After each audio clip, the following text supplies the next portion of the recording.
This afternoon, I was in a ball mood. I was looking for a session like for tomorrow or something, but everybody's busy. I was in a what? In a bad mood? No, in a ball mood. Like, oh yeah, how's your flip thing going, bro? It's going well still. Like, was it backflip, not front flip? Yeah, no, so I did backflip. Basically, I've mastered the backflip now. So I did front flip's easier than backflip though, isn't it? Do you know what? For me, the backflip was easier. Is that? Because I started off with backflip.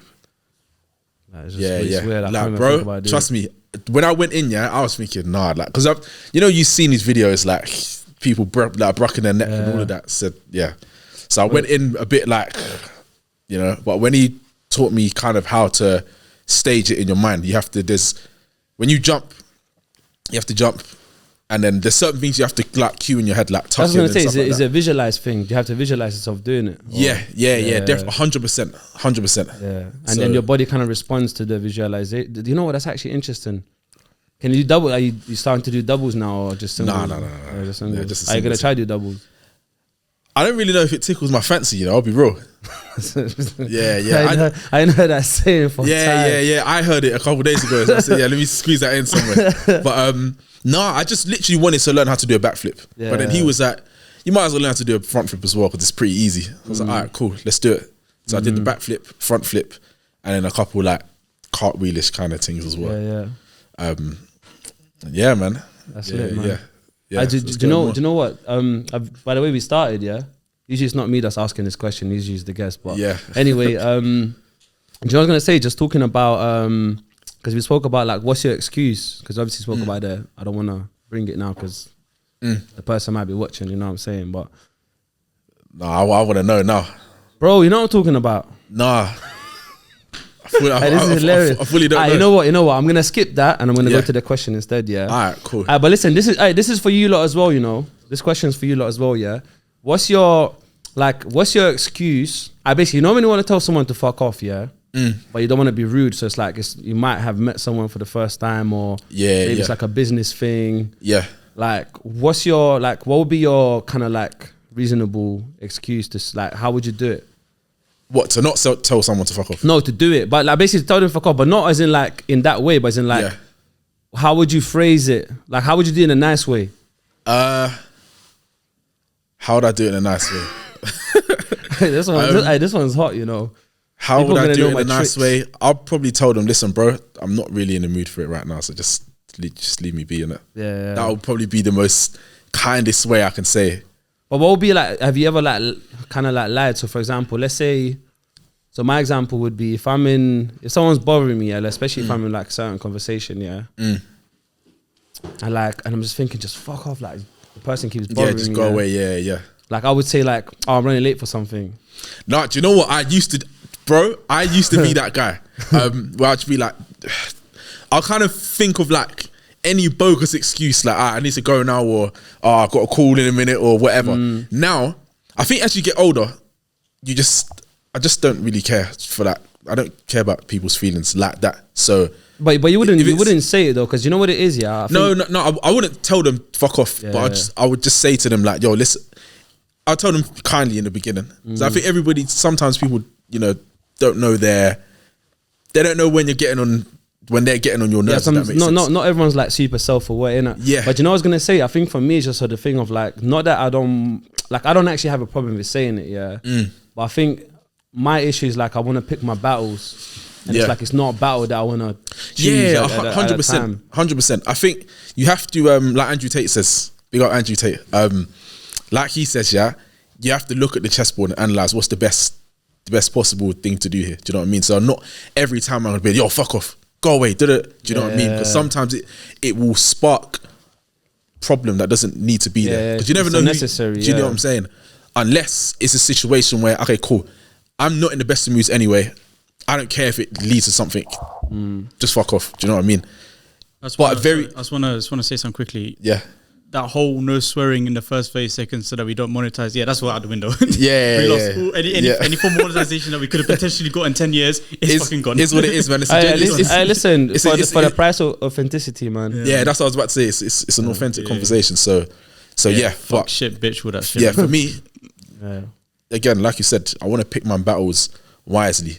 Do you know what I mean? Not every time do you need to fuck off. Do you know what I mean? Doesn't always need to be that. Sometimes you can tell people kindly, or as kind as possible. The equivalent of fuck off. But nowadays, even like saying in a kind way, like when people get told in a kind way, they still like get really upset. It's just like I just feel like, I don't know, man. Like things are.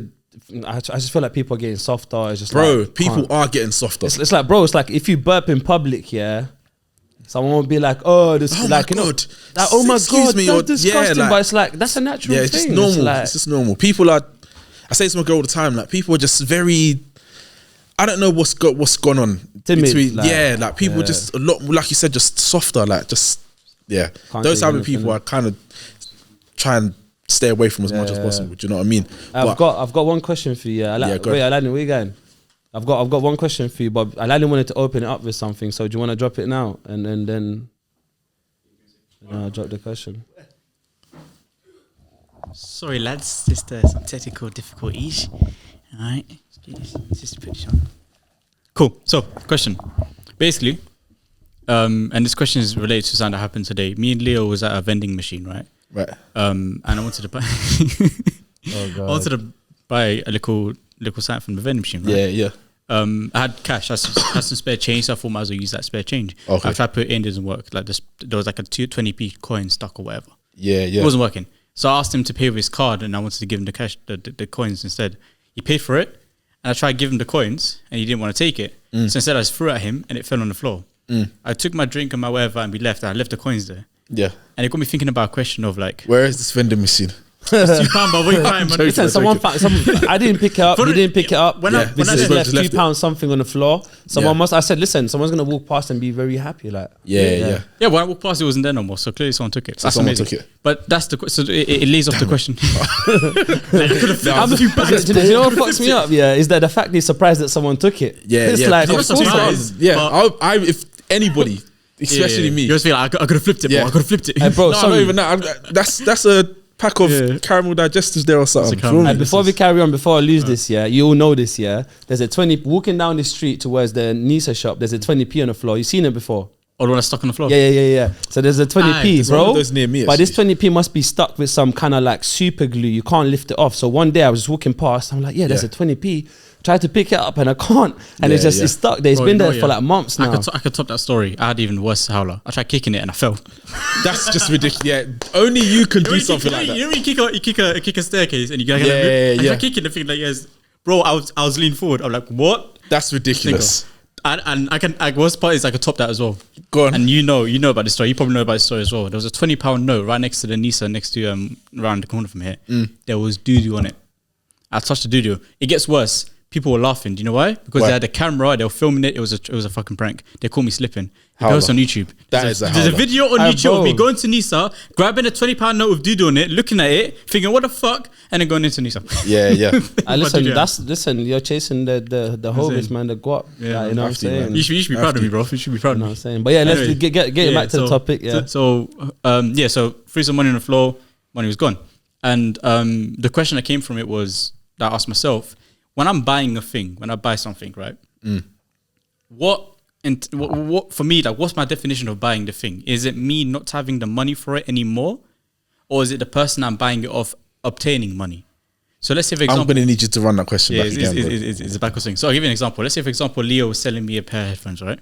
Yeah. And the pair of headphones cost me £200. Because he sells it for £200. Yeah. What's more important?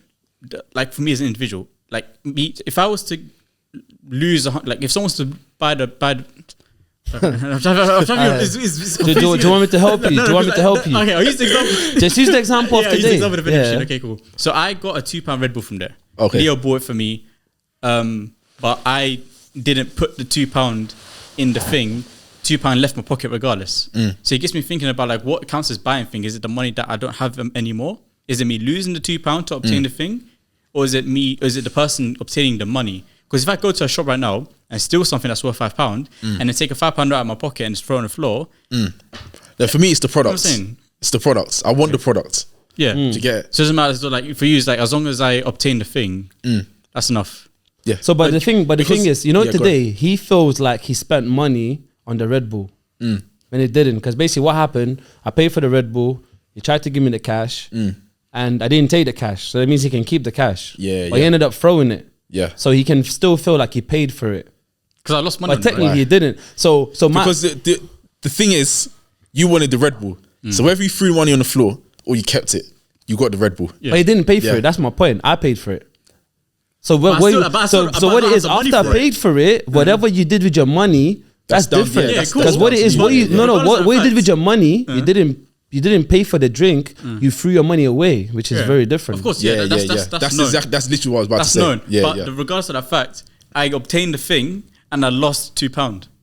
So I don't have the £2 that I had for that Red Bull, and I have the Red Bull. So in a way, I kind of bought it, kind of thing. It's a delusional mindset, I get. But So you bought it because you purchased it. Do you get it? You were the one that purchased it. Man got it on my bank account, bro. Man got the purchase. Man got the receipt. Have you got the receipt? You have receipt. I got my bank purchase, bro. Come on, of course. Yeah. So you basically just threw your money away. Yeah. Basically. Of course. Yeah. Basically, an idiot. No, I'm not saying that's that's no. Listen, if you got money to throw, you know what? I should have picked it up. I don't know why I didn't pick it up. Yeah, one of you should have picked it up. No. Don't pick it. I gave it to you. You didn't give it to me. You threw it at me. I gave it to you first, and you didn't want to take it. You threw it at me like I'm a stripper, bro.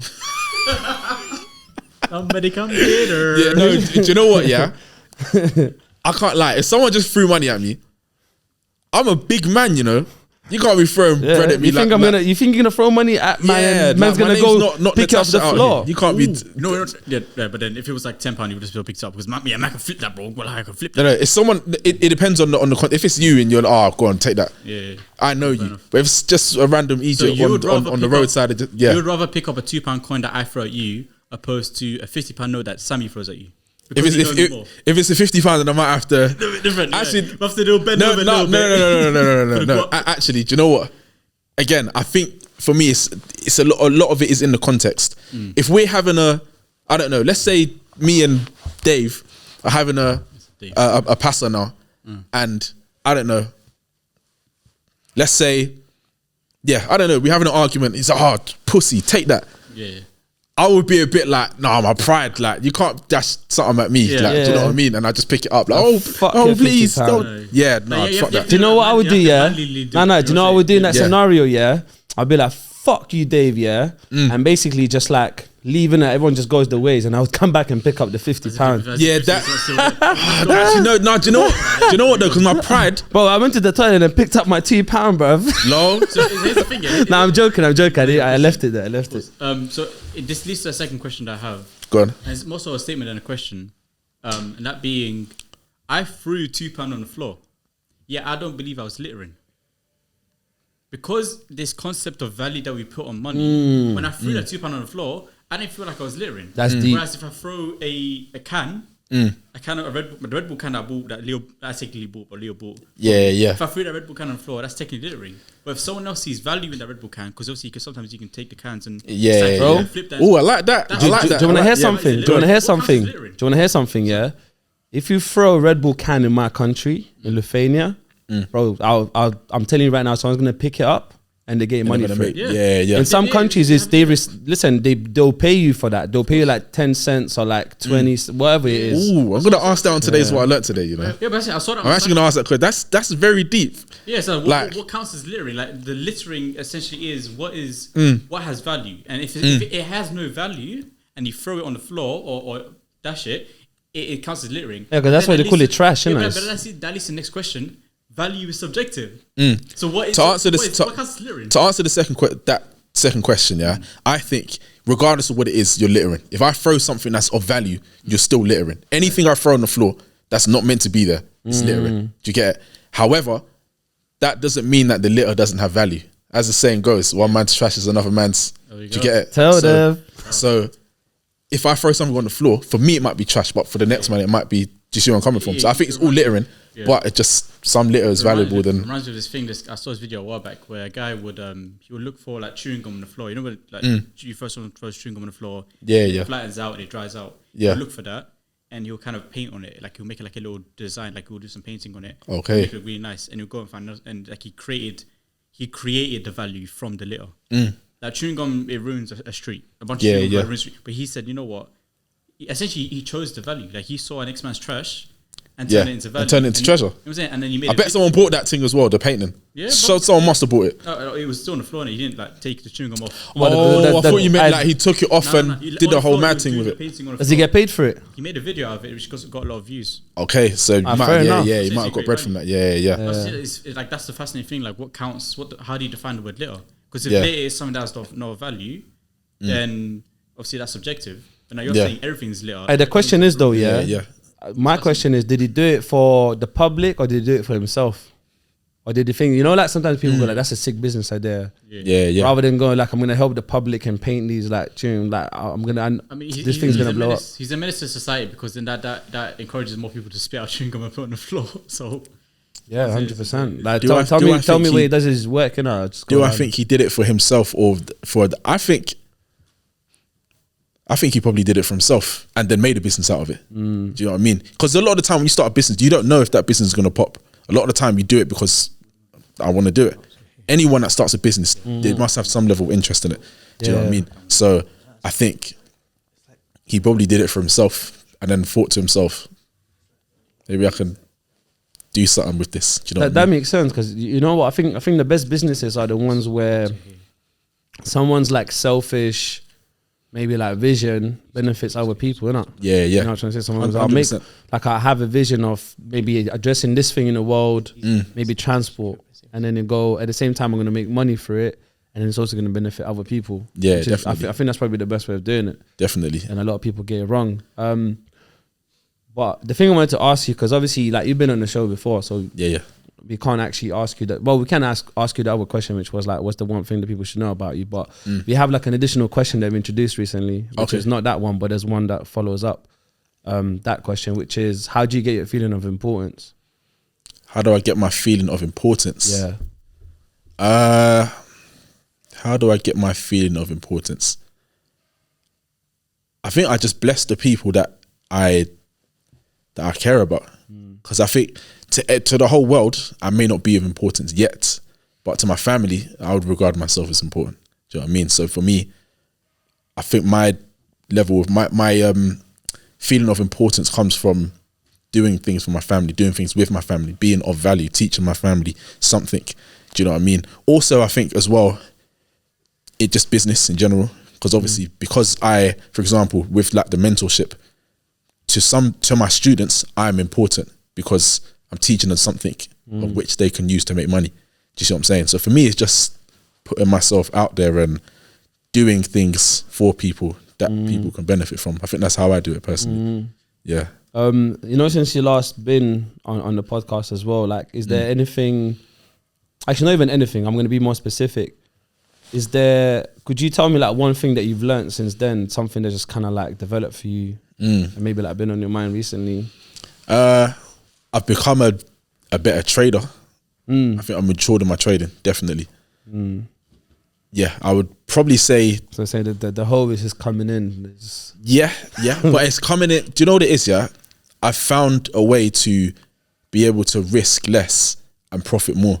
Do you see what I'm saying? And my understanding of the markets and how, you know, market cycles, and I don't want to go too deep into the rabbit hole, but my understanding of how the market truly works, I think I've matured a lot in that regard. I think that will probably be the main sort of thing if I'm talking about money. If I'm talking about outside of money, I think being a dad. Yeah, because obviously since I had my daughter, there's been a lot of lessons that I've had to learn. And with children, it's like you learn on the job. Do you know what I mean? You don't really have prior experience unless you've got obviously like you're looking after brothers or sisters or I don't know, nieces or whatever. But for me, I've learned a lot about myself. I can't even talk about it without smiling. It's crazy. But I've learned a lot about myself and how I process things and how I don't know how to explain it, bro. It's like I've just learned a lot about myself. Is it more intuitive? It's like it's more of a feeling, because sometimes it's not even a thing where people can articulate something. It's just, it's just the feeling you get as a dad. And obviously definitely. I don't have any kids yet. So like, but a lot of the times I hear people that have kids, like a lot of my friends had kids and so on, and it's just they always say there's this switch of like they become different. Bro. Apart from one person, I'm trying to recall who that one person was, but there's one person that I know. Yeah, actually, I remember who the person is. I'm not going to say the person's name on the pod because the person could be watching this anyways. I don't want to expose people's personal stuff. But yeah, like he's the only person that I know. He goes like, I had a kid, but I don't know, everything's still the same. It's like it's like nothing's changed. Like In terms of like how like my actual life, I wouldn't say my life has changed dramatically because my woman takes on a lot of the responsibility of like, do you know what I mean? Like looking after her. And obviously, where it's our daughter, I think my woman can teach her how to be a woman. Do you know what I mean? However, I feel like what has changed is just my understanding of like how to love somebody from fresh. Do you know what I mean? Like, and when I say from fresh, I mean I'm doing everything that I can do for her. I'm like, picking her up, changing her nappy sometimes, and all that other stuff. Being patient when she's crying, when it's 3 a.m, I'm trying to sleep. Like understanding how to be more patient, how to be more compassionate, how to be more, you know, just understanding in general. Just teaching even from that. Yeah, definitely, like bro. From being a newborn and bro, just from 100%, age, yeah, 100. I think most importantly, she's teaching me how to, like I said earlier, she's teaching me how to love. Do you know what I mean? Like, bro, when you have a child, I hope you would understand what I'm talking about. It's difficult to explain, but like, well, what would you say? What would you say before having your daughter? What would you say your like selfish and versus selfless ratio was? I was definitely a lot more selfish. I couldn't put a number on it. I wouldn't lie, because even now I'm still very selfish. Like when I say selfish, I mean, yes, I'm selfish to me, but in terms of like family, I'm very selfish to like my family. Like for me, it's like, all right, cool, my family, everybody else afterwards. Do you know what I mean? But in terms of personally selfish, boy, yeah, she single-handedly shifted it completely. That's what I asked. Like, I wanted to know like what the sort of like what the shift was like from what it went to, from what to what it went in terms of proportion. Probably probably from being like 80% me, 20% everybody else to now it's like with her it's like it's probably the opposite, you know. It's like 80% her, 20% me. Because if she's good, I'm good. If she's not good, that's when I've got an issue. Do you know what I mean? So she just flipped the script completely, bro. Do you get interesting. Do you think that's biological? Do you think as human beings, because obviously like we can think and all of that stuff, but I think partially we're still, you know, can we compare ourselves to animals? I'm not sure, but 100%. I think we can definitely. But do you think it's biological? Like, do you think that shift happens biologically, or if it's something conscious, or it's something maybe conditioned? I think it's something conscious. Yeah, because there are parents out there that could just, they have a child, all right, fuck off, see you later. But you know what it is? They might be. Do you know what? I think about that often, you know, and I think maybe sometimes it's a scenario where, not that they don't have that biological switch, but it's just more maybe that I don't know, maybe they're scared of something, or, you know, maybe like the past, I don't know, there could be reasons for it. Like, and you know what it is? And I think in some scenarios, there's always like stories about why someone was parenting in the way they did and why they didn't as well. Yeah, I just think in terms of like feelings and all that, that kind of goes out the window when you have a child. Because it's not about how you feel anymore. Do you know what I mean? It's about, okay, cool, what's the best thing for my child now? Do you see what I'm saying? Like, I read a story, I don't know who the girl is, I didn't even know she's from here, or America or wherever, but she left her child basically at home alone to cry and do whatever else, to go and party or whatever. She went to a different country. I can't remember exactly what the story is. My woman was telling me. But yeah, she just left her child there. The child ended up dying. The child cried itself to sleep multiple times, shat itself, pissed itself, whatever, died. Wow. Imagine that. Do you know what I mean? I don't think, if it was a biological thing, how can that, do you know, how can a woman as well, a woman had her child, bared the child, looked after the child up to a certain point, I'm guessing, and then just did that. And I know it's going to sound dumb, but do you think that's the indicator of, because I'm trying to understand, do you think that's the indicator of she didn't love a child, or do you think that's an indicator of maybe like lack of common sense, or lack of... definitely not lack of common sense. Everybody knows, I need to look after the child. If I'm not willing to, let me just give up for adoption. Do you know what I mean? Yeah. But she conscious that, I just don't I don't believe it to be a lack of common sense. She's selfishness, whatever. I don't know. I don't even want to understand that kind of thought process. Do you know what I mean? But I definitely don't think it was down to, I didn't know I shouldn't leave the child there. I just don't think that was the case. Yeah. Do you know what I mean? So since we're talking about your daughter, I wanted to touch on sleep, because I know usually one of the things that people struggle a lot with. But you know, it's not just with your current scenario, but I think just in general life, like when it comes to like succeeding and being productive, like I kind of know what your answer is going to be already, but just from your perspective in general, like how important is it to get like good quality of sleep, and then also quantity, like, and what's more important? Do you know what? Yeah, I've realized how important sleep is since my daughter's been here, and I say that because before I used to sleep fine. I used to sleep. I don't know if I'd say 8 hours, 6 hours, 7 hours if I was having a lay-in or whatever, but those times, because I was sleeping more and I was sleeping every night, I knew, all right, if I'm going to bed at 12 o'clock, 6 o'clock, 7 o'clock, I'm up. Do you know what I mean? But now where it's a lot more broken, it's like I might sleep from 12 to 3, she's crying, and then stay up for 20 minutes or whatever, 30 minutes, and then it's that broken kind of sleep.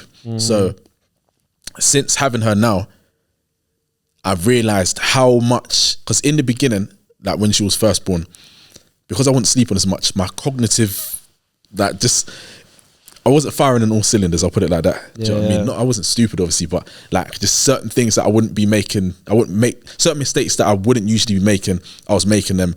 I realized that, like, even having a conversation with someone, when you're, when you're so tired, it's like, I can conversate with you, but a lot of the time the things that I'm saying aren't really making as much sense. Do you know what I mean? A lot of that was happening in the beginning. Obviously now I think maybe I've become accustomed to it, or shout out to my woman, because she takes care of that a lot of the time. Do you know what I mean? But yeah, like in the beginning especially, oh my God, I was like, bro, how do parents do this? Yeah, no, but that's the reason why I asked you, because like I feel like, and that's something I've been very conscious about recently as well. Like I've had like days, or have days in general, where like I don't sleep like as much. Maybe, you know what it is, if I do it for one day, so like I don't get enough sleep, I can still function properly. If I do it consecutively, it's like one day, second day, third day, eventually it starts like affecting my performance, my cognitive, like the whole like thinking process and everything like that. All of that.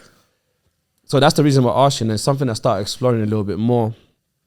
And you know what I realized? I realized that some people run on the sort of like low efficiency mode without realizing what impact a good sleep could make in their life. Because you know it's one of those things, like until we know better, like we don't know. You just do, literally. People would just kind of just go with the thing, and that's what I realized with myself, because I've had times where like I start looking at differences. It's like if I get this amount of sleep, and then also just there's amount, and there's also the quality of it as well. Because sometimes people can get in, like maybe like 9 hours of sleep, but the quality was shit. Because there's all these different contributing factors, pillows, mattresses, all of these different things. I have a question, mainly for Nate, because I'm actually curious about this. Obviously, your money, man.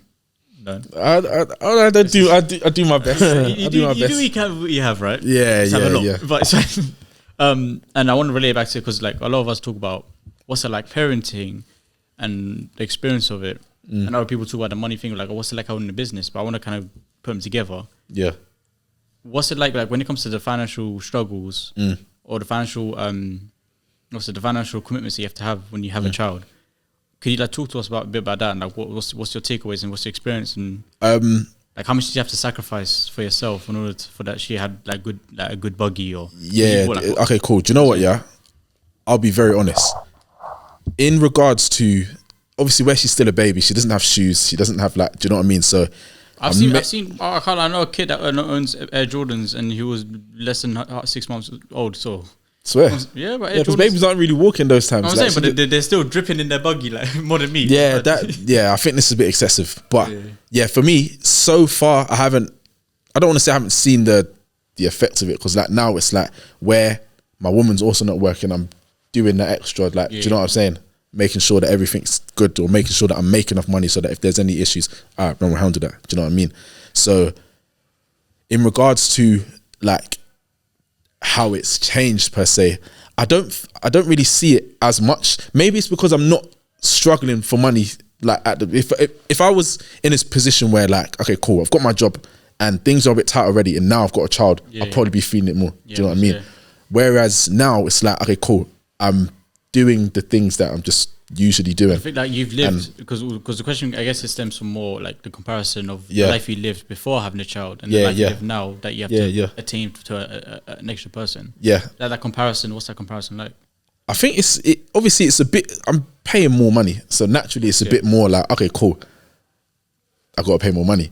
But even more so than that, it's all right, I cannot fuck up now financially. Do you know what I mean? Because it's like, if obviously before she was born, if I don't make shit work, it's just me. I'm a man. I can live on whatever. I live on bread and water, whatever. Literally, you know, and then some beans and some protein shake or whatever. But now it's like, if I fuck up now, yes, I can still do that. But now my daughter is now counting on me.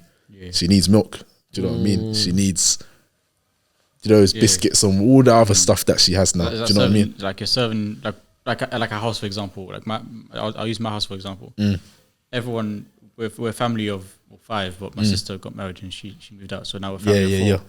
Everyone in that family serves their purpose, and because it's a family of 4, everyone that does what they do, they benefit someone else. And what's been fascinating is growing up, everyone served their purpose quite well, which means whenever one of us doesn't do that at their job, because we're familiar with a normal kind of thing, everything else kind of falls. Like one person doesn't do their job well or doesn't do it at all, like it's significant. It feels opposed to, let's say for example, I don't know, let's say for example I wasn't paying certain bills and I haven't been doing it for a while. It's normal. It's like a normal thing for the person. Whereas if I was paying the bills every single month, no matter what commitment, for like 10 years, and then 1 week I say I might have missed it, it's like a significant thing because you're so familiar with it being taken care of.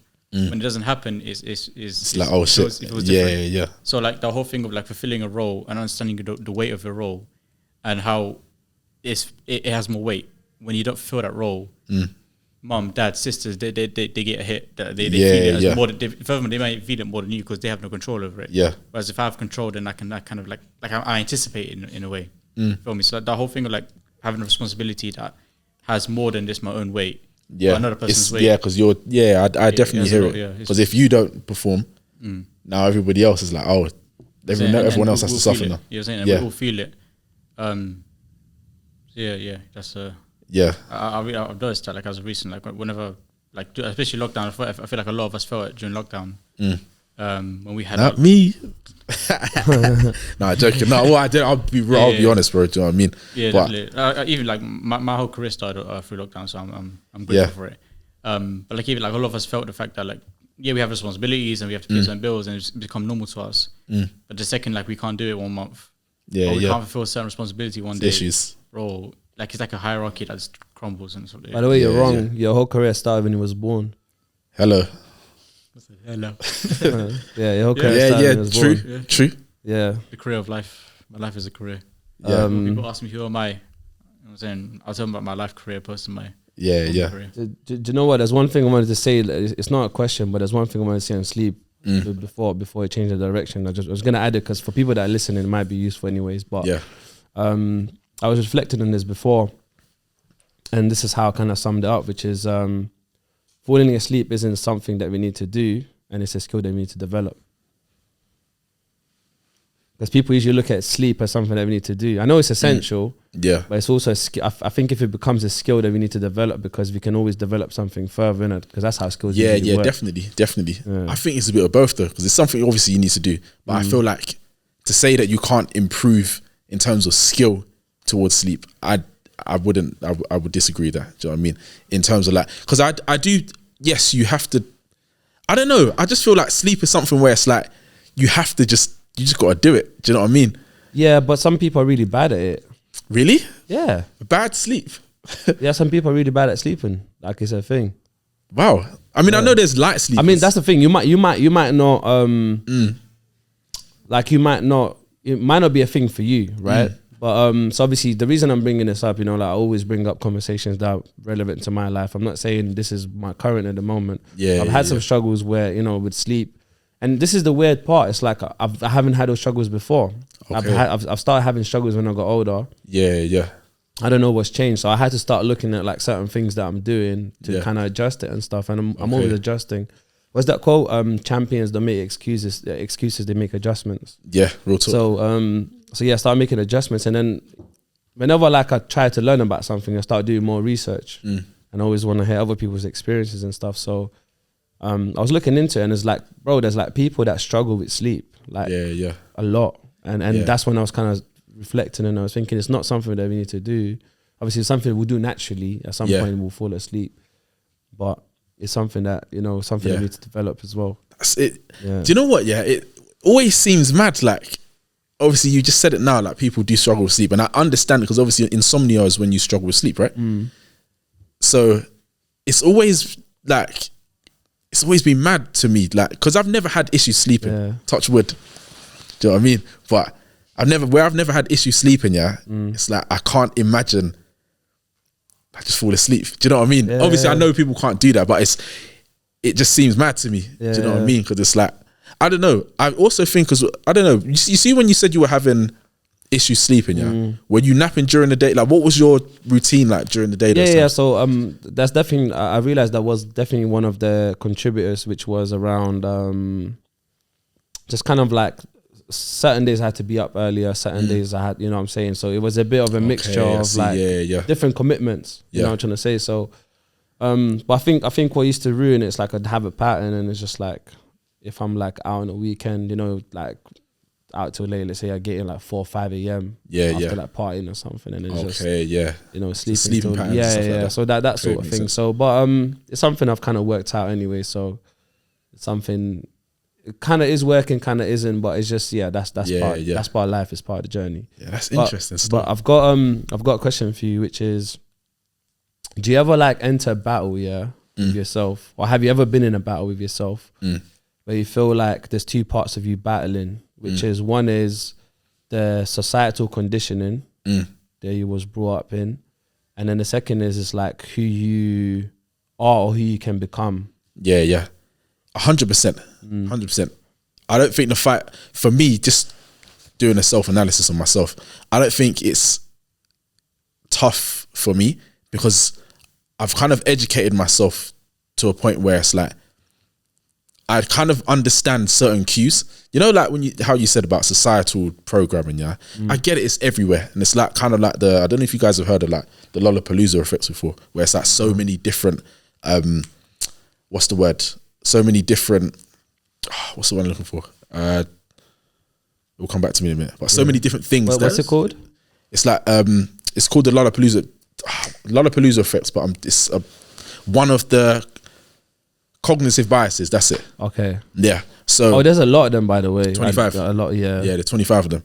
So Lollapalooza effects is like the 25th one, basically. So I understand, like, with social programming, it's like they use a lot of cognitive biases to work in their favor. Do you get it? So I understand, because I've done like extensive research on these as well. So because I understand a lot of them, I kind of understand certain cues that happen to kind of get you in that, like, almost like. So you notice it. So you notice it. I notice it. So I kind of take myself away. That's why, for example, watching the news, I don't watch the news at all. Do you know what I mean? Because it's like, that is societal programming. There. Look at what. I don't know if you guys will have this taken down if I talk about COVID. Is that, bro? Listen, no, we're waiting to get cancelled. All right, well, fuck it then. So yeah, with like, even with this whole like this COVID stuff, when they were putting out news every day, it's fearmongering. If you listen to something over and over and over and over and over and over and over and over again, eventually, because you're listening to it so much, it's gonna become a part of you. Yeah, we are not, as human beings, I don't believe we are strong enough to hear something over and over again. You can get COVID. You can get COVID's killing. Fear. And you not eventually, if you do that over the course of 2-3 years, how long was COVID going on for? 2 or 3 years? If you do that over the course of that long, majority of people, bro, are weak-minded. So they're going to give into that. Do you know what I'm saying? That's just my personal understanding. So if you can get yourself away from that and understand the cues, or understand certain things that society does to put you in a position of not hallucination, like, you know, when you hypnotize someone, like in the state of hypnosis, if you understand that, you can just take yourself away from it. Do you know what that is? Yeah. So I have this. So there's this theory that, like, we always, as human beings, we're always trying to look for, trying to look at after. Basically, we're trying to look after our safety, and we have this, like, the whole, like, fight or flight or freeze sort of thing. So apparently, whenever we intake information or we try to understand certain things, apparently, I'm not saying this is true. I'm not saying this is what it is, but there's a theory that we always analyze things in making sure that we can survive something. So with the news thing, that's why people get, like, really, like, definitely. Sort of, some people go against it. For example, like the 5G towers, like some people were burning them down. Some people were like, oh my God, what are we gonna do? Yeah. So I feel like that was all the elements of, like, fight or flight, kind of, like, sort of playing out. Yeah, definitely. I can't remember the name of it's like a triangle, kind of, the pyramid. I forgot what it's called. But say it again. No, it's like it's about like a hierarchy. What is it? There's a specific name for it. It's Maslow's. Hierarchy of needs. So like, obviously you have your base thing, which is obviously your that basic survival and stuff like that. There's another term for it. It's self-actualization. Okay. Yeah. I've heard of that before as well. But back to your question about, like, the battle. Yes, I do battle, because there's certain things you just can't. I'm only one man, and I'm not breaded to that level yet where I can take myself away. Do you know what I mean? But I understand that, yes, there are certain things that you just can't get away from. But for me, I just kind of stay to my own bubble. I read as much things as possible, and I kind of delineate what I like from it, or what does make sense logically and what doesn't. And because I do that quite often, the battle I don't feel like it's very difficult for me to just take myself away from certain things. Do you know what I mean? For me, yes, there is a battle, but I don't think it's as tough for me as it is for a lot of other people. So it's like you're winning because, like, you're aware of certain conditioning and stuff. And do you know what it is? I'm always, and obviously you might not know this, but I'm always interested in, like, I'd call it, like, people's turning points. It's like, what was your, like, sort of, like, like, trigger or turning point where, like, you kind of woke up towards that? Because I feel like, I don't know, there's always this interesting conversation. Why are some people like that and why are some people why are some people just part of the herd? For me, the turning point, and I spoke about this last time I was here, actually. Well, not here, but the other place. Reading that Rich Dad Poor Dad, that was the first thing that kind of sparked my mind to, like, what's actually going on. It's just the structure of how the financial world is structured. And that was and then after that, it was kind of like the catalyst for you to start seeing the other things. Yeah, definitely. It kind of starts with that, because a lot of the things and how things are structured is like the greed element and all of that stuff. It starts with money, I guess. Yeah, definitely. And, like, bro, this is crazy, because that, after reading that book, like you said, it seeped into everything else. It's like, okay, cool. Let's say you live an unhealthy life and you decide, all right, do you know what? Fuck it. I'm going to make a gym membership and I'm going to start going to the gym, and I'll go to the gym. Eventually that's going to lead into, okay, cool. How can I eat healthier? What's the healthiest sort of thing to drink? Okay, water and this. Okay, cool. What protein shakes are the best? Or, do you know what I mean? Oh, okay. What about, and so you get into certain, like, injections and stuff, like vitamins and all that other good stuff. Do you know what I mean? You get that, you take the first step, and that kind of leads you into do you know what I mean? So for me, first it was the finances part, because it was like, okay, cool, I'm broke down right now. I ain't got no bread. I need to, do you know what I mean? Broke but not broken. Yeah, exactly. I was broke in the pockets, but I wasn't broken. I was, if anything, I was just getting repaired. Do you know what I mean? And to be able to understand what's actually going on here. So, after reading that book, I was like, all right, cool. What other books, not even about finance, but what other books are going to help me level up as a human being? Because for me, I've always said to myself, like, I don't want to be that person that's just rich. Do you know what I mean? That just doesn't make any sense. Because if I'm rich and I'm out of shape, well, then who cares? Or I'm rich and I can't fight, I can't handle myself. Or I'm rich and I don't know how to speak to women, or I don't know how, do you know what I mean? Then I'm just an incomplete person. I've always, my primary motivation besides freedom has always been to be a complete man. Yeah, I mean, look, there are people like that. There's people that are rich and they've got nothing else to offer but money, and they basically end up being used for the money, and that's it. Yeah, and it's like they you know, they ain't got no other qualities to offer. They ain't got no other value to add. It's just people around them just for the money. Yeah, definitely. You know, like women will talk to them. But, yeah. You know, it's mainly because but of they the don't money. care about. But they don't really care about them. Yeah, and even then with the bread situation, it's like if you've only got bread, that's fine. But if you haven't studied, like, I don't know, like to a certain degree, human psychology. If you did understand that, then maybe you could understand when women are using you for. Do you know what I mean? Yeah. It's like if you haven't got anything else to offer apart from money, that's when it becomes a problem. And I never want to be that guy. I've got money, but I don't know. Any Tom, Dick, and Harry could just come and punch me up, take my woman, and that's it.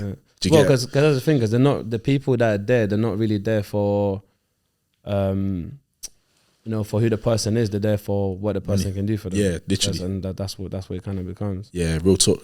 Yeah. Real talk. By the way, I'm just curious. You mentioned books earlier. What would you say were the, like, apart from Rich Dad Poor Dad, what were the, like, 3 top 10 books that actually... Sorry. 3 top 10 books. 3 top 10. I like that. Yeah, you know what? top You know three, what? I'm gonna take that. I like that. 3 top 10. Man said 3 top 10. What are the top 3 books? The top 3 books, Yeah. Besides Rich Dad Poor Dad.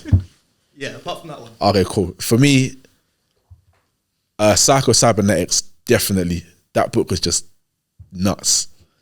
Can you give like a short like description, maybe like Synopsis. your own synopsis Of just what the book is about, basically, like obviously what your interpretation is, because you know everyone's gonna read it and my see a different interpretation of what that book is about is basically understanding the mind and why we do certain things that we do based on the mind. For example, I don't want to spoil any part of the book, but there's one part of the book in particular where it talks about like basically your self-image and how your self-image makes you better as a person. You can have 2 people that have both come from the same sort of environment. One of them, because they come from that environment, their self-image is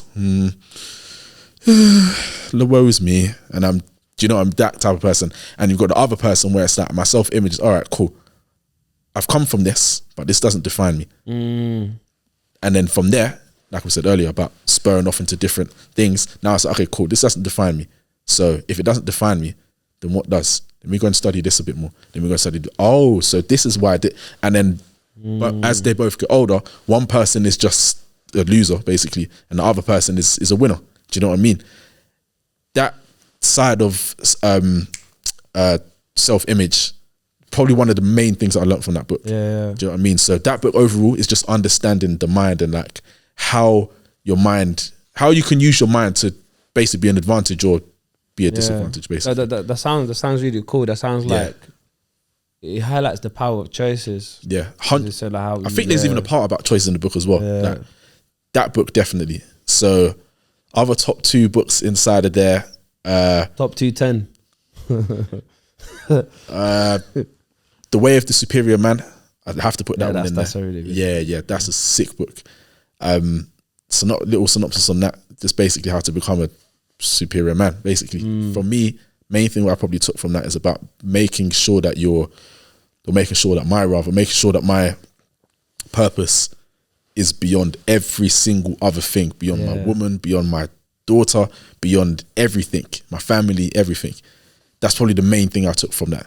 Do you know what's interesting about that as well? You know, sometimes people go like, but how come? Like, there should be more. But actually, if you don't have the purpose, then you don't have the other things. 100%. If I give up on my purpose, I'll give up on everything else. Yeah. It's equivalent to that whole thing of when the plane is crashing, who do you save first?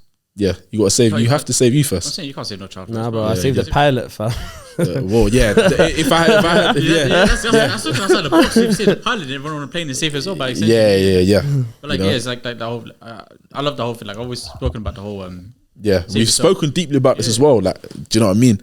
But like, yeah, just understanding that you and your purpose come first before everything else.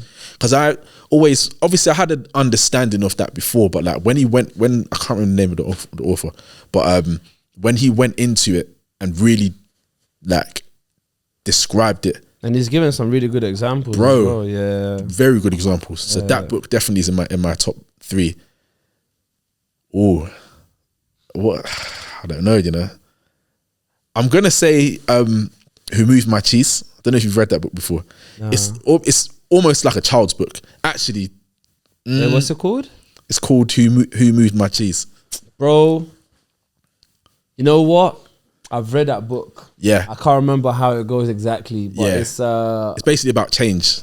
Basically, it's to do with money though. Wasn't it to do with money as well? nah. It's surprisingly not actually. Nah, it's just about like understanding and dealing with change and how you can, basically how you can put yourself in a position of like power because of change.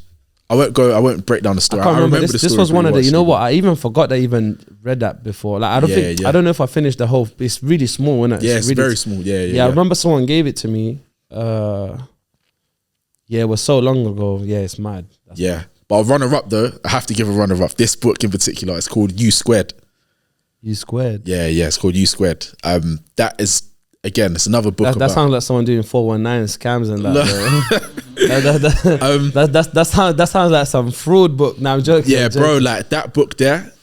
And I don't actually have the no, I do actually, but I didn't actually read the physical book first. Someone sent me like those PDFs of books.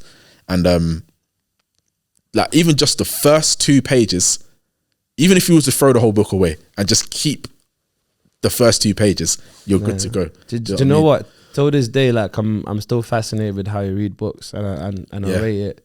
How you just go to certain parts that you just want to read and you just put it back and you revisit it. Definitely. But yeah, even if, bro, do you know what? I'm giving you all of you guys homework actually.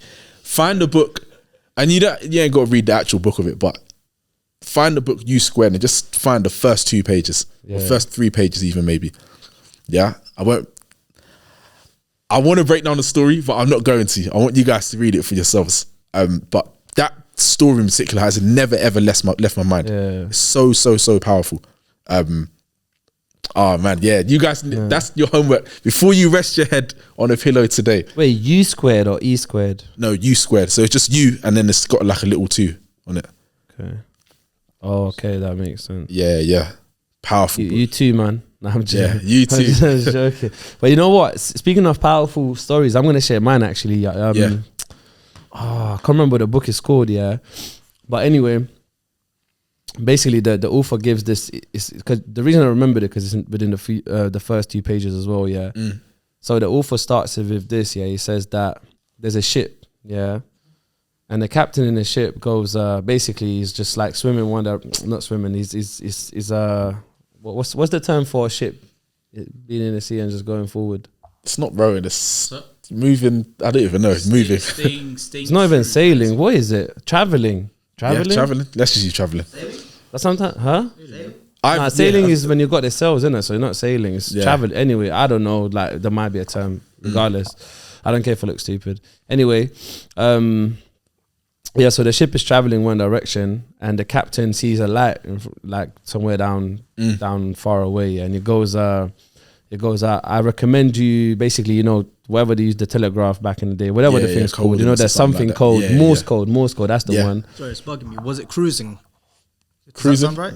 It's not a cruise ship, but we'll just go with cruising. Yeah, the ship was cruising one direction. Yeah, and sends a message saying, "I suggest you move." Because you're coming right onto us, yeah. Okay. Then Yes. What? I know the story. Yeah, I'm probably not saying it in the best way possible, but I'm just trying to. And then the other. Would you want me to Google it and tell the story, or do you want to paraphrase it yourself? You know what? Google it. I think I'm not gonna do it justice if Google it. Yeah, Google it. We'll bring it up in a second. Yeah. Anyways, we'll bring. I've got a question for you guys in a bit as well, actually. Yeah, you can ask it now if you want. Yeah. Yeah. All right, cool. But keep that. I want to hear that story though. Okay, cool. What is you guys' view on mental health? You know what? You made it in time because it's still mental health month, men's mental health month. Yeah, okay. 2021. Cool. Yeah. Well, in general or men's, like let's say, because I think there's a I think there's crossovers. Yeah, and I think there's also a difference as well at the same time. Yeah. Let's stick with men's mental health because we're all men here. So, what's my thoughts on it? I think mine are pretty straightforward. I think I think number one, I'm going to clarify this. Yeah, scientifically, apparently, it's proven that there's different white and grey matter within men and women. So we already function slightly differently. Yeah. And the second thing I'm going to say is that we are raised differently, and I think the society conditions men and women differently. Women will learn certain abilities, like they learn how to talk to each other and how to emotionally express themselves. Yeah. I don't believe that femininity and masculinity is tied to men or women. Okay. But however, men tend to have more masculine qualities and women tend to have more feminine qualities. And sometimes in rare case scenarios, a woman can be super masculine. And man can be super feminine. Yeah, so it's that's in that book we were just talking about as well. Yeah? Or the Way of Spirit Man, yeah. So balance is important in relationships.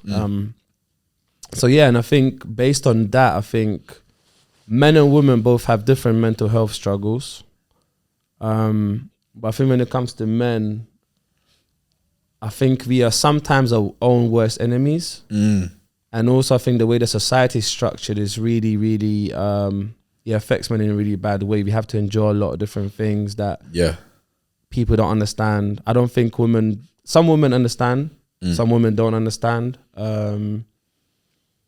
And sometimes when men share their mental health concerns, women make it sound like we're just trying to suppress women, which is not even the case.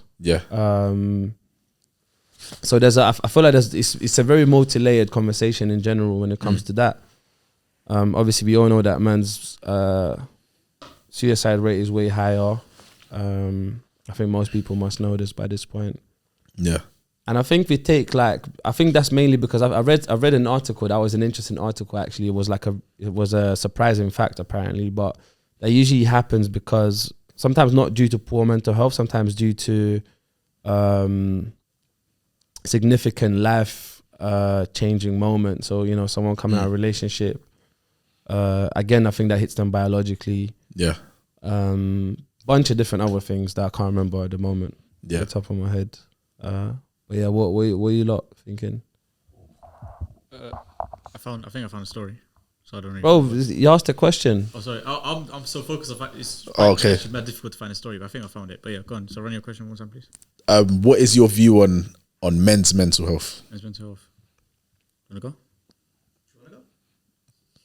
The fucking chuckle, bro. If you don't have no views, just say I don't. No, I have views. I'm trying to develop it. Go on. God, there you go. Okay. I was gonna say, I feel like men's mental health is heavily neglected. So just backing up Leo's point when it comes to like the suicide rates, I think in the UK it's nearly like around 80% of the suicide rate is like male. I feel like we live in a society where we encourage men to talk, but then when they talk, we laugh at them, and it's something we need to change. It has to come gradually, but we have to. Really, we have to change it within, and it might be something that we as men have to actually do it ourselves before we ask everyone to do it. Maybe it starts from like at home and on an individual level, acceptance of mental health, and then looking at your peers, looking at your friends, families, and actually speaking to them, just checking in on them, because it's okay to be vulnerable, but in society we teach people it's not. But then it's like, why do we do that? I have quite a different opinion on it. Mine being, I think supporting men's mental health has become popularized. I think it's popular to do it. You know what I'm saying? So like, a lot of people on Instagram say, "Oh yeah, men, you should talk more. Talk your talk, man." Men's mental health is like a popular thing to do, which is why it's become there's more attention to it, and why now more than ever men's mental health has been supported more. Yeah, but with like, as much as I do think is a valuable thing to support and it must be supported, what is the reason why? Like I always think like Black Panther, how is never important as the why. Yeah. You understand? Yeah, so why is it that people supporting support men's mental health? It's because it's popular. It's a trend in a way. Yeah, when a trend dies, we go back to laughing at them. Or it sticks. I don't know. Yeah. But like it's a thing I noticed with a lot of things, not just mental health, like some would say like the Black Lives Matter thing was a trend as well when that died Yeah, out. it was a trend, and I got my own thing on that. But yeah, we'll talk about that. I think Ye or Kanye was talking about that, how it was Yeah. a trend. But a lot of things, a lot of like powerful mental health things, and a lot of like things that actually affect people's day-to-day lives is a trend. And when the trend dies out, we go back to the norm. Yeah. But then, is it really supporting them if it's just a trend? That's the thing. So you are supporting them, but is the purpose of support? That's where the problem lies. I think just to add to that, I think a trend creates an awareness. I don't think the trend solves a problem necessarily. It creates awareness, which it's a good thing, because like a trend is more like a campaign. It's like people, when people campaign, people make people aware of an issue. I think what's missing in society at the moment, and some people started doing that, it's happening more now. Yeah, it's creating that space for men to be able to restructure that. Yeah. I think there's two ways of doing it. It's either we provide a space that's missing for them to be able to work that out, or we build the resilience, like someone like Andrew Tate, that's through the roof that can do it. So I think there's two ways of dealing with it. I don't think there's just one way. I think those are the two ways of dealing with it. Yeah. Even I don't know if Andrew Tate's lying or not, but I know other people who are resilient in life. For example, like Daniel Sam is someone that's super resilient. And then there's that type of resilient man that I'm talking about. I think influence will never be a bad thing, in my opinion. Influence will never be a bad, like it will never be a good or bad thing. It's just how you use it. So when I say it's a trend or it's popular to be, it's a bit like popular to be. It's like it's good because it's creating awareness, and awareness creates influence, and influence creates action, right? Yeah. It's good. But the problem is when it dies out. How many people still stay on the thing? Real talk. How many? Real talk. Like the question would be like, how many people took down that black photo they put on their Instagram when George Floyd died after the trend died? How many people archived it or deleted it from their Instagram? Yeah. That's the kind of question you want to ask us. Like, how many people would still be making content about mental health? Hamish is an amazing example of someone that non-stop. A guy we had on the pod a while back. He's an amazing guy, but he's non-stop talking about mental health issues. Obviously, mainly men's because he's a man, but like as a broad, like as a whole thing, and that's his entire background. It's like this is my calling, so I talk about. And he didn't need a trend to begin before he did it. Yeah, like he was hitting the trend before it was a trend. Yeah. So it's like that's my problem will never be it being a trend. My problem is when there's a trend. When the trend died, how many people are going to die with the trend? Unfortunately. Yeah, real talk. So like a lot of the intention behind it. Do you know what I mean? Yeah, I hear that. The how was never important. The why is. Yeah, real talk. Real talk. Do you want to share your thoughts before we get into the story? Yeah, I just think, okay, and it might be a bit like, I don't know, but yeah, I just don't really believe in it. I'll be very honest. Like, and it's funny because Andrew Tate said this, and I remember having a conversation. I think I was even telling you about it, Aladdin, ages ago. I had a conversation with my guy 2 or 3 years ago, before anybody even heard of Andrew Tate, and we was having a conversation, a deep convo about this mental health stuff, and I just personally don't believe in it. Personally, and when I say I don't believe in it, and that's not me saying it's not real. For obviously, some people, I get it. Some people have whatever, but for me, I just don't believe in it. Number one, because obviously I feel like it weakens me as a person. Do you know what I mean? If I believe in it, all right, yeah. Like mental health is something that could just come and clap me in the head and boom, now do you know what I mean? I've got these issues and I feel the need to have to speak it. And you know how they say the power of the tongue, very powerful. So in order for me to speak that out, what am I then doing to myself for speaking about it, to have it in my mind? For me, like I said, it's not something that I don't think is real for some people. I get it. Some people suffer from trauma of death or whatever. But for me, it's just like, okay, it is what it is. Do you know what I mean? Still got to get this money. Still have to make progress. Still have to be healthy. Still have to love on my family. Still have to do. Do you see what I'm saying? I just don't think. I don't know. I just think it's more of a hindrance than. I think the key word is in the statement is mental health. Yeah, it's the health of the mentality. Yeah, exactly. Men, the health. Yeah, it's the health of the mentality, and yes, power of the mentality. Yeah, it's fucking difficult. Don't get me wrong. Yeah. But anything that's difficult, it means it's good. I mean, that's not entirely true. Yeah, but anything that's difficult means there's value in it. We get to choose the value. It's mental health. It's the mental. How powerful is your mental? And if it's weak, then is a problem. If it's strong, problems out the window. You're someone that has a strong mental health. So when you look at weak mental health, you're like, but that's fucking fixable. Yeah, bro, that's exactly what I think. It's just I just think, okay, cool, and that's. I don't mean to sound do you know what I mean, a bigot or whatever. But I just feel like, listen, if you use a bit of logic, all mental health can be wiped away. Do you know what I mean? For example, I'm speaking on myself now. If I'm broke, naturally your mental health is going to be more, lower, I guess, because it's like, I ain't got no money. Kind of do you know what I mean? But if it's like, okay, cool. What if I was to go and work my ass off, start a business, build it up, keep working my ass off, whatever I need to do to get bread, do it, provided I'm not hurting anybody, or do you know what I mean, whatever. Then, because the value comes so do you know what? Yeah, I fully get your point, and I think I play around with that there a little bit. Like that's exactly how I used to think before. Yeah, it is. Some things have changed for me. Speaking to some of the men and just kind of hearing their experience, some things have changed for me. But what I realized, the mental health issues are still there.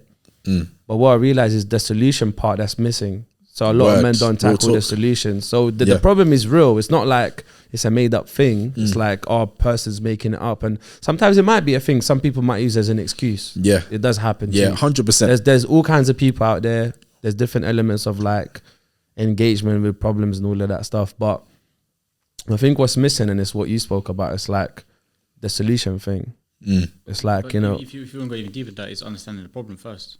Like if you're say, like your example is if I have no bread, and I believe that the breadlessness of myself is the breadlessness. I'm gonna have to use that one still. But most people do know. Most people do know the problem though.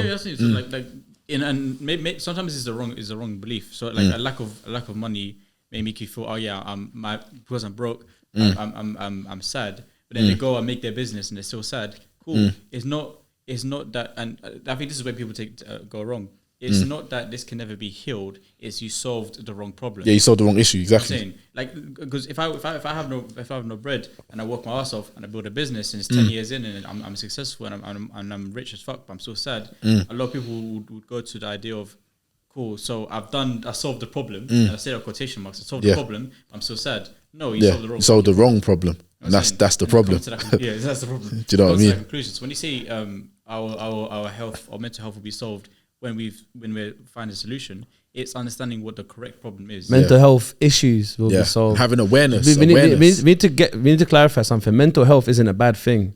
Mental health means you're healthy. I've got mental health, as in like it's health. Like when you go, you're mentally healthy. Mental health issues is the problem. Yeah. Mental health is the first word we're still and will always be mental. Yeah.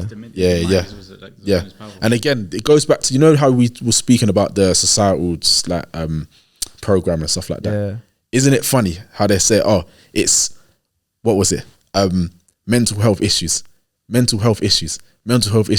It's like if they continuously put that on you, do you see what I'm saying? Okay, but why? I'm sure if they put, all right, mental health solutions, and that's all they were talking about, shit would fucking get fixed. Do you get it? But if quickly? It gets fixed, then the society goes. And if it gets fixed, exactly. People, people start to rise up, and then what happens then? Do you see what I'm saying? Nothing. But you know what? I have a theory. I have a theory. I don't know how I came up with this. But my theory is that the reason there's more mental health issues, or even mental health issues is a thing in first place in this current society, is because we've shifted from physical labor to more like mental work. So there's more office work. There's more creative intelligence work sort of stuff. Yeah. And I feel like we're using more of our brain, and potentially that could be something that might be a cause. I'm just assuming it's a theory, it's not a reality. But there's something about what I realized about people that are coming out certain mental health states are the people who were caught up in the mind, and they were stuck in a certain place, and they start doing physical stuff like going to the gym, or like taking certain physical action of getting to another place, of I don't know, doing a job interview, something like that. But where there's some kind of physical body movement involved, and just kind of taking themselves out of the sort of thinking process. Yeah. But I don't know, it's an interesting conversation. Like, I appreciate asking that question, man. Yeah, definitely. I literally thought of it as I was coming up the stairs behind that girl. I said to her, I'm going to ask you guys what you guys think of it. Because you always hear the conversation, but I've never had a proper conversation with a group of people. Yeah. Guys, what do you lot think about this? Do you know what I mean? So I thought I'd bring it up. You know, before I share this story, there was another story I want to share, which is something that I've noticed. So when we was on our way to social engineer the other day, I was at Stratford and I was going towards one of the train stations. And you know, like in Stratford train station, you see that when you walk in to another station, you see all those advertisements on the wall. Yeah. There was one, and I looked at it thinking, this is insane. It said, "Sticks and stones may break my bones, but so can words." And it gives me thinking, like, no, it fucking can't. But now that you're saying it, people are gonna believe it. Like shit, like sticks and stones will break your bones, but words can't. Yeah, words, physical words. I'm saying, but then a rock. Yeah. Your hand's broken out, bro. Do you know what I mean? But the advertisement was saying that words can also break my bones. Yeah. I mean, it gets me thinking, like of course it is. Like, yeah, it will when you put it out there and when you allow people to believe in it. And, real talk. And give them that placebo of understanding, like, is it socially acceptable to be hurt by words? Cool, then I'm gonna get hurt by words. And It's going back to the to the social programming. It's like, bro, this is advertisement. What are you advertising? You're advertising mental health. Hey, broski, have you got a story? By the way, before you that last thing I want to mention. I like this, but we never hit a story today, bro. All I was gonna say, take of this what you will. But what I was gonna say is, have you ever thought about how, like, in the UK, like, they take mental health, like, they put a bit more emphasis on it. But like, let's say if you go to like Russia or some parts of Asia or even Africa, South America, they don't care. They don't care. And isn't it funny how the people over there are fucking tougher than the people here? Isn't that interesting? Mm-hmm. People here are weak, bro. Oh my god, fam, I'm gonna get so mad in a minute. Trust me, bro. Because that, fam, I just, do you know what? Yeah. Nah, I'm not even gonna do it today. This might have to be a part 3 thing. Yeah, bro. fam. Yeah. Let's. I want to hear that story though. Do you know what? Yeah, for part 3, what we're gonna do? We're gonna put together a list of things that need to be addressed. Yeah. Fam, like I love address. Yeah. That needs to run. Let's do, when we do the part 3 next year, we're gonna do the addressing thing. No more. Yeah, man. Yeah. No more. Cool. Man, we're on the story, man. I can't remember what book it is. Have you got the right story though? It's not from a book. It's actually a true story, by the way. Yeah, it's a true story. It was in a book. I just realized it's a true story. I found it. As well. You're gonna put on the David Attenborough. Impossible. Accent, right? Impossible. No, impossible. I can't do that. Just do it slow. Yeah, don't go too fast. Okay, cool.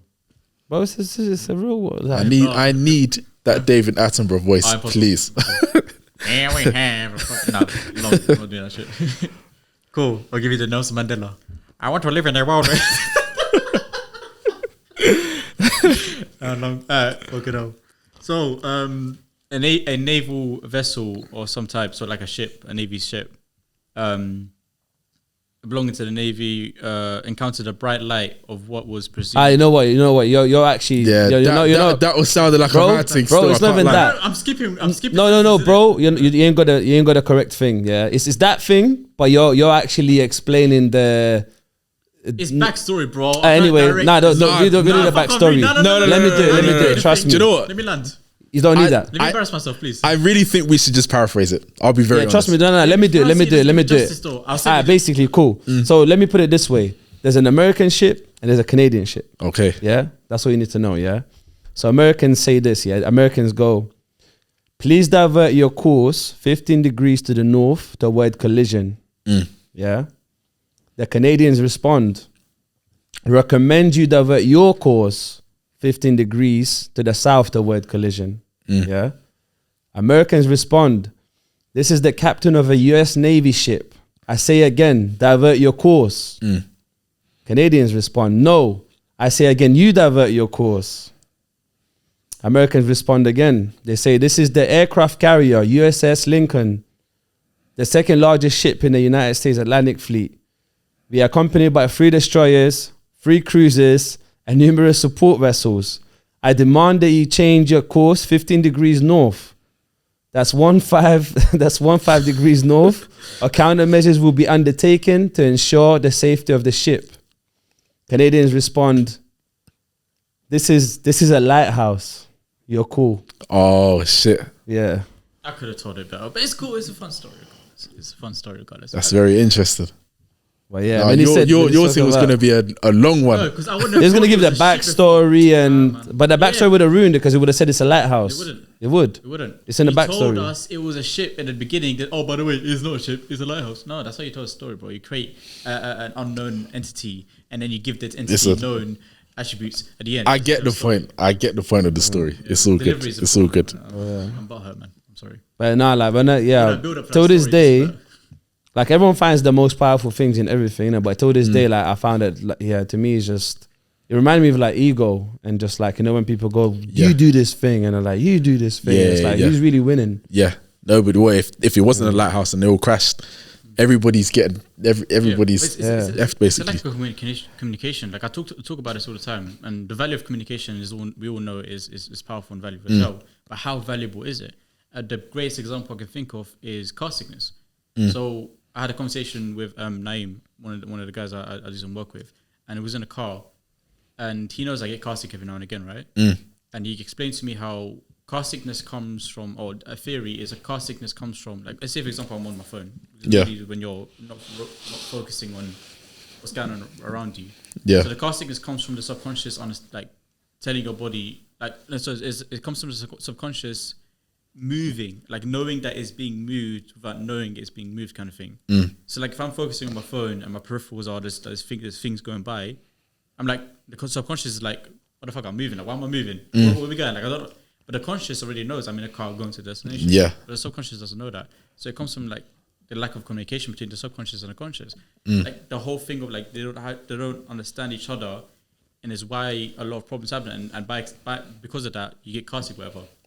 An example could be like, what I like to say is the subconscious response that comes before the conscious response.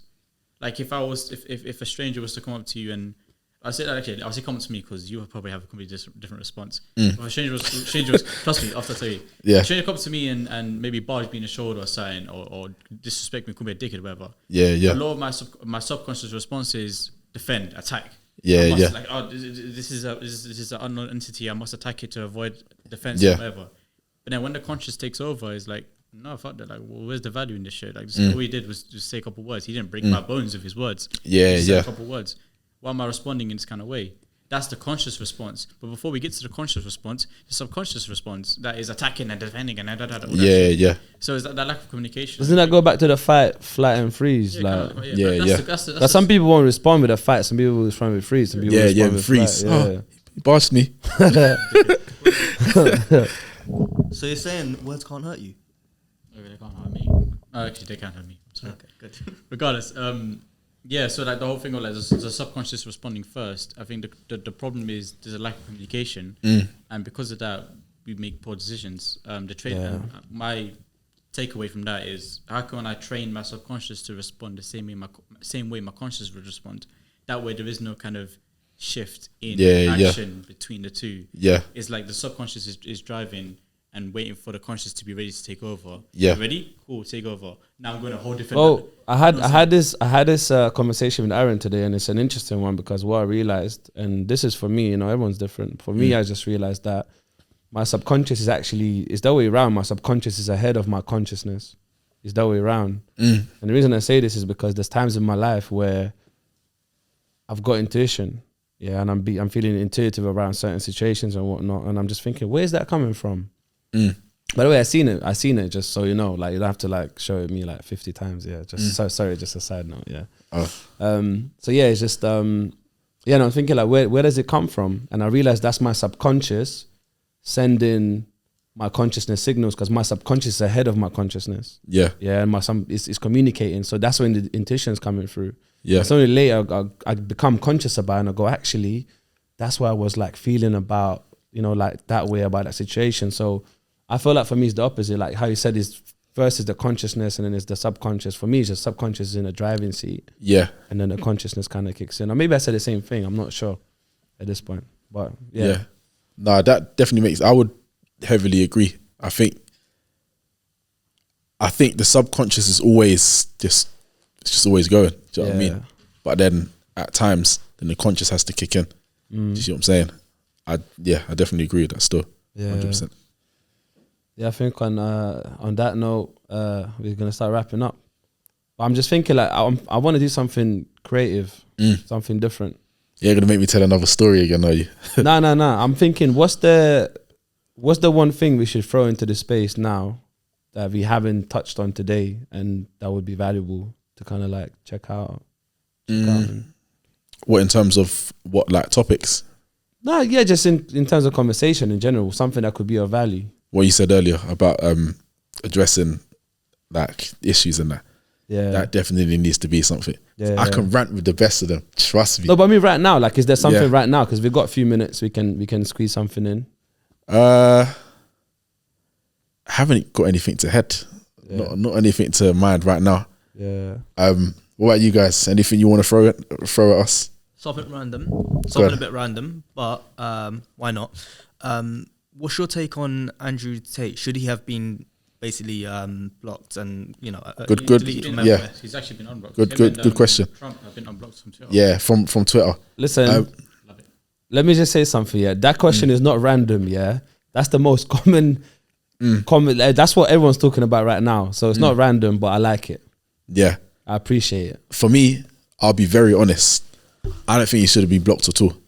I understand why he was blocked, like cancelled or whatever. You know, cancelled. I fucking hate that bullshit. Anyway, but yeah, I understand why he was cancelled. Should he have been cancelled? No, I don't. And for a multitude of reasons. Number one being, he wasn't doing anything apart from speaking his mind. Do you know what I mean? Isn't that what a freedom of speech is? He ain't hurting nobody. Do you know what I mean? So I don't think he should have been blocked for that reason. Number two, I don't think he should have been blocked because what he's saying, the things he said, and the amount of people that he's helped is insurmountable. Me being one of them, to be fair, because him saying certain things has made me think about things a different way, and has made me act on those things in accordance to that, and has led to, I would say, good results. Do you know what I mean? The thing about Andrew Tate that I find so fascinating is that the whole thing that me and Leo say all the time about the book thing. Is when I read a book, I don't read the book. I read my own, like the book is about me basically, so I'll read it from my own lens, understand it completely different. With Andrew Tate and a lot of other people that are freely speaking, it doesn't matter what they say. A lot of time, whatever they say, they can say whatever they want to say, is what you listen to. Yeah, yeah. A lot of dictators who would say things, and they will say it in certain ways where people will follow them, and the reason why they follow them is because they said it in a certain kind of way that makes it so like make the fucked up thing they don't want to do sound so fun and good and shit. Yeah, and yeah. After a while, they realize, this guy wants me to do a bunch of fucked up shit.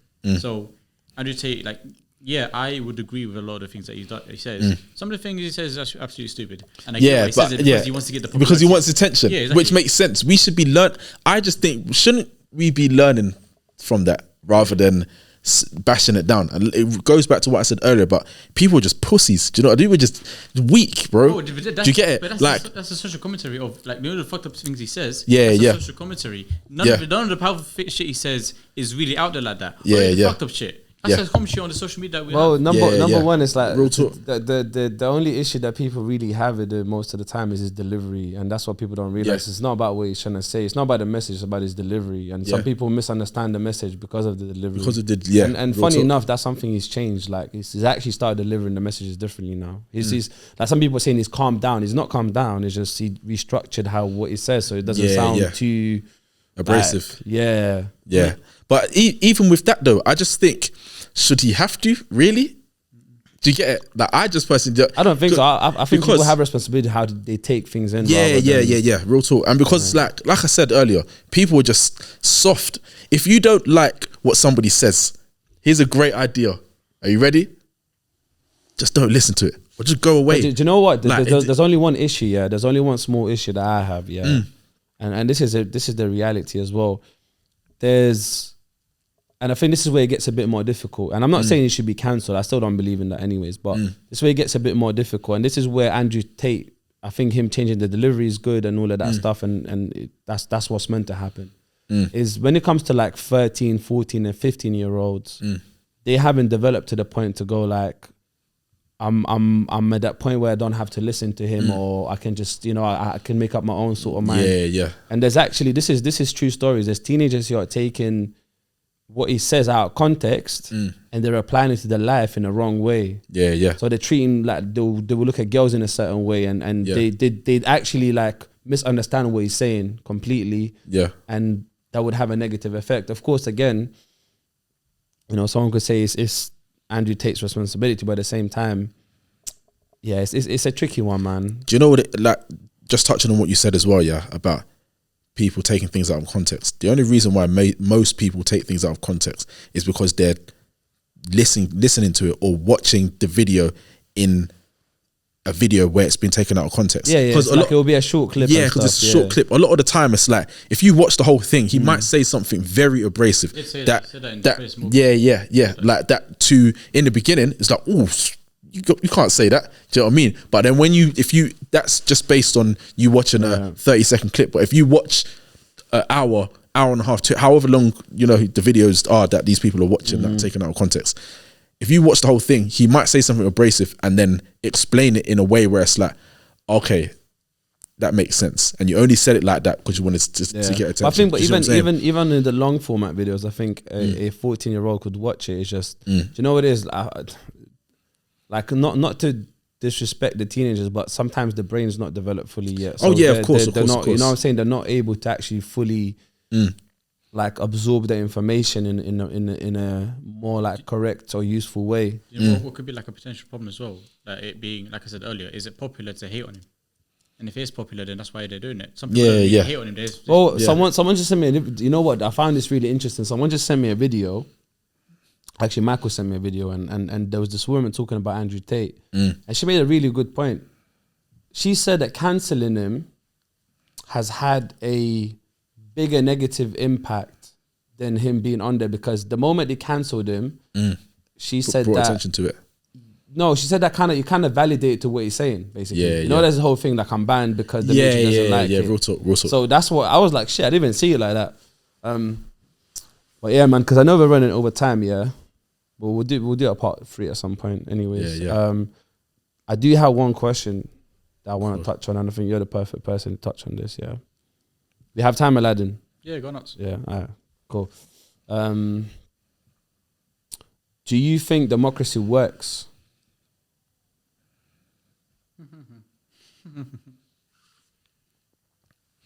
I know a lot of people have their different versions of what democracy means. So what do you mean by democracy? It's like when people have like like people vote, like majority vote kind of like wins, within elections. So like in a workplace, people will say like, what should we do about this thing? Majority people, sometimes it's not even about majority, it's about like people will contribute their ideas and then people pick the best ones out and so on, so on. Okay, cool. I think, so the question is, does democracy work? Yeah. I think no. Yeah. Democracy works. We just don't have democracy. That's the problem. I mean, actually, do you know what?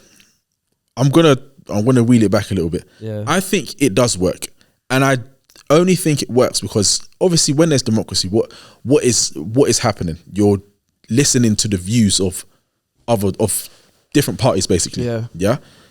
In order for people to come to the best conclusion, sometimes you need to listen. Do you understand? Like, you need to be able to listen to other people's stuff and be able to, do you know what I mean? Decipher. Do you see where I'm coming from? On that note, does the government listen? No. They don't need to listen because they're in a position of power. Do you see what I'm saying? So it's not democracy, so it's is that autocracy, dictatorship? Wait, what's autocracy? Hold on. Yeah, well, I believe in democracy. I just don't think we have it. Like, I mean, the democracy, the word is a label. The action is where the value is. And if we don't fucking have democracy, but that's the point. That's where I was. Autocracy is the opposite of democracy. It's a system of government by one person with absolute power. A system of government by one person. I try not to think too much about like the governments and whatnot. Like, I live in. No, but you know what? So the reason I asked you this question, I had a reflection. I was thinking about America, and I've seen like a lot of examples where like they'll say that it's all about democracy, right? But then I realized to me it kind of feels like at times that they use democracy as a tool to get to where they want to get to. So it's almost like a tick box exercise. So it's like, if, for example, even in the workplace, they'll say like, we want to hear everyone's views. Can everyone fill in the questionnaire so we can make these changes, sort of thing. Yeah. So people feel like they're contributing, and they're like, oh, there's democracy. Like people are listening to us and sort of thing. But it's almost like used like a tool to create this false image or illusion that they care. That people are part of shaping the thing. Look at every election run. Is listening to everyone as much as humanly possible and giving them everything they want, and then when you get elected, you do something completely different. That's like rule number one in getting elected. Do what the fuck they want until they elect you. Real talk. What I'm saying is that illusion of democracy. A lot of the time, I think even in that regard, obviously, like that election stuff like that, they already know what's gonna happen. Do you know? It's already written. Do you know what I mean? They just do it to make people think that they're being, like you said, being listened to. Do you know what I mean? But if I'm talking about democracy in terms of like the actual true definition of it, which, as you said earlier, is obviously like basically a unanimous. Like if it was practiced in the right way, and of course, then I think it does work. But in the way that it is actually used in our world as we know it, I just don't think. But that's why I said that the way it's used at the moment, I feel like to me it seems like it became a tool, and I'm just like, this shit is quite a powerful tool for them to have. 100%. I heard democracy is a tool. I think the illusions, any illusion or hypnosis is the tool that they actually have. Yeah, democracy is a version of it. Yeah. Here's a weird question. Could we handle true democracy? Because a lot of people aren't like financially literate and stuff like that. So we could make bad decisions as a wider group. So could we handle it? And I guess who decides who are the best people to handle it? Yeah, that's what I was thinking. Okay, if it was to happen, who are going to be the leaders of each? Do you know what I mean? Because you know what, someone could go like, part of democracy, we're gonna vote. There might be a vote if the president dies. You know what I'm trying to say? Yeah. It's like people vote.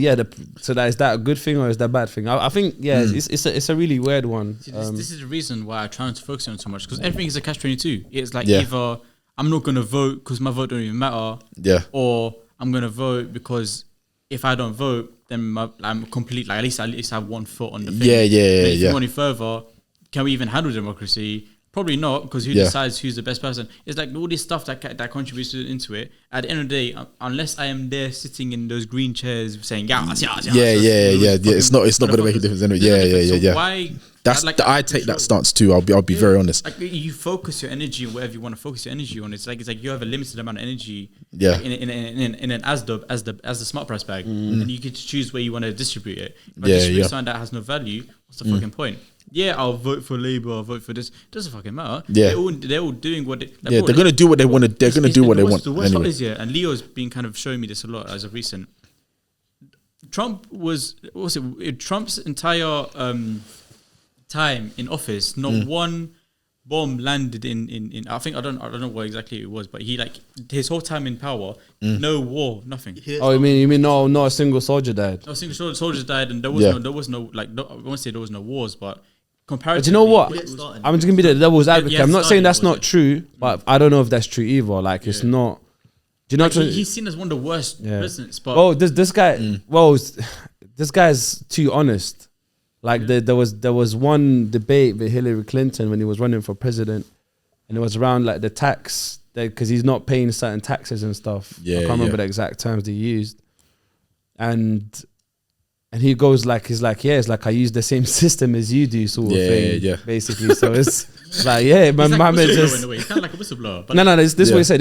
It's like I know it's rigged because I use the same system. That's what he said. Like I know it's rigged because he was basically screaming that the system is rigged. Yeah. And they're like, how do you know? They asked, how do you know it's rigged? They said, because I use it. Yeah. It's just like, bro, you can't get no more honest than that. Yes, it's true.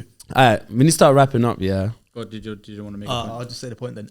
Do you guys know Trump is one of the only few presidents who didn't get richer whilst being in office?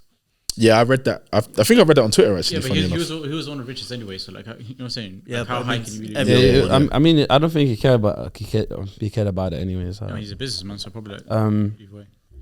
What's the richest place in the world? It's gonna sound really, really corny, but I guess No.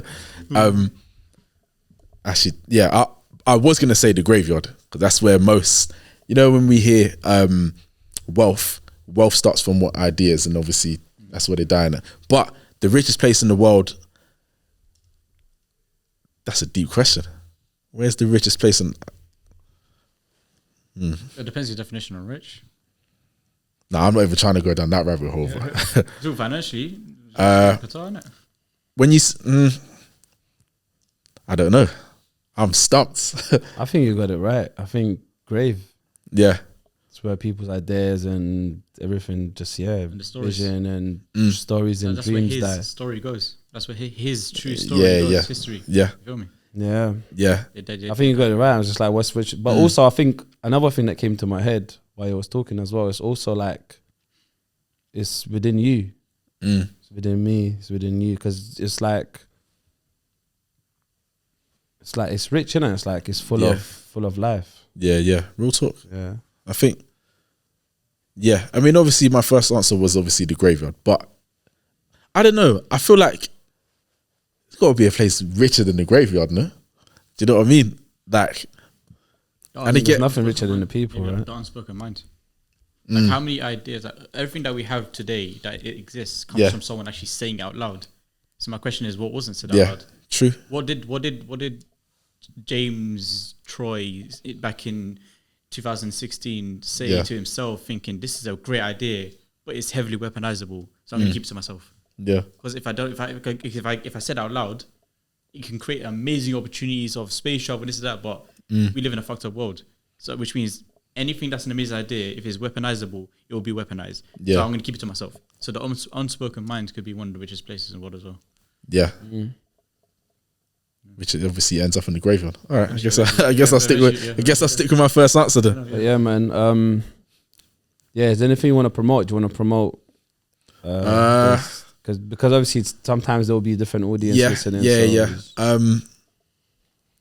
run your story again. You run your performance. I mean, jeez, I like it. All right. Trying to think of another story right now. Well, Mr. Performer. Okay. All right. It could be. Let me set a setting. Yeah. It's like, you're going to a business meeting. Yeah, going to a business meeting. Yeah, and basically because like something happened, you couldn't get a transport. You had to walk. Yeah. So you're coming in like a bit like sweaty kind of thing, but that's kind of similar to the club one though. I kind of wanted to think. I didn't know this question was going to be asked. I would have thought of something even better, even though that last one was off the rip. But okay, cool. Okay, cool. Right. A lot of the time, we are very. What is our insecurity? A lot of the time, our insecurity is what we wanna look good to other people. Yeah. So let's say, in fact, I'm gonna ask you guys a question. Actually, if I came to you now and said to you, right, I have a business proposal for you. Right, spoke to you on the phone. I got a business proposal, and you're like, yeah, right. Let's sit down and talk about it. Right. A lot of the time, or I'll even ask you, if you gave me a business proposal, and as soon as I walked in, I just stunk of arse. Would that be a deal breaker? Hey, listen. Knowing how my brain works, probably not. But okay. I know for another regular mind, it probably would be. For a regular person, I'd probably just say like, yo, like go wipe your bum or something, and we'll continue the meeting after. I want to jump in quickly. This reminds me, I sent you this post as well. This guy was playing a game and it was a game where he was in a blacked out room with a blindfold, and he had to smell individual things to get points and to win like some cash prize, whatever. And he smelled one of the things, and he had to say it, obviously. That sounds like ass. And then the light went off, like the green light, like you got it right. Yeah, the guy's like, fuck. Like his mind was so fucked. It's like, I just smelled someone's fucking arsehole. That's ridiculous. I got a decent bag. You know what I'm saying? Like, how do you go past that shit? I like the things that fascinate you, but also like, so please continue because So the point of what I was making is, a lot of the time, just something so small. I mean, it seems small. It's not actually that small, but something that is so small, a smell, can be the difference breaker, the deal breaker, the difference maker even. Difference breaker. In you getting a business deal, or you getting, you know, a woman. If a woman came to you, she looked good, but she smelt awful. Is it a deal breaker? The thing is like sometimes no. Don't even think. No. But I smell bad. But like that, I always smell like that. Maybe those certain occurrences that happen prior to. You know what I'm saying? Okay, but a lot of the time, it's what first impression that counts, right? So it's your first impression of someone. You go to them. You go on a date. I'm actually going to revert back to the old story. You go on a date and you link up with the girl. You sit down, and she's a bit like, yeah, and she's like, right, no, I can't do this anymore, and she leaves. You go on the phone with her that evening. You say to her, yo, listen, what happened? Said, listen, you were amazing. Your personality was amazing up until we got close. Everything was amazing. Conversation was great. You got 2 meters. Right? You were intellectual and all of that good stuff, but I couldn't get past the smell. All of that could have been easily resolved with a bottle of this. This here is Majestic Essences. Your magic in a bottle, your sexiness in a bottle, right? This here can be the difference between, like I said earlier, you passing the date and you failing the date. And that is why you should buy this here once again, Majestic Essences. Price gone up. Can I get a round of applause, please? Price gone up, man. Price gone up. The price used to be £8. Now it's £10. If a Inflation, bro. If a £2 difference is going to be the deal breaker for you, don't even worry about perfume. You shouldn't even be watching this right now. You should be focusing on getting your bread up, and that's where I'm going to finish off. Yeah, I saw that coming, man. I love that. Truth, though, innit? I love that. Yeah, man. And and on that note, since you've been on a podcast and you're here now, the world population has changed a little bit according to their official stats, which we don't know if they're even true. But when they get a chance to say something to 8 billion people, what are you gonna tell them? Okay.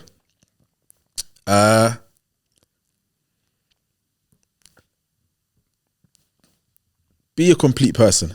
And when I say be a complete person, I mean focus on everything that makes a person that you would like to be complete. So if you're a man, look at a complete person and understand, become aware to what traits, what things make that person a complete person. And same for women. Just become a complete person. That's the main thing I would say. Because if you're a complete person, everything that you kind of desire is going to come to you in the end. That's what I'd say. Become a complete person. On that note, we out. Let's go. I didn't know what that was, but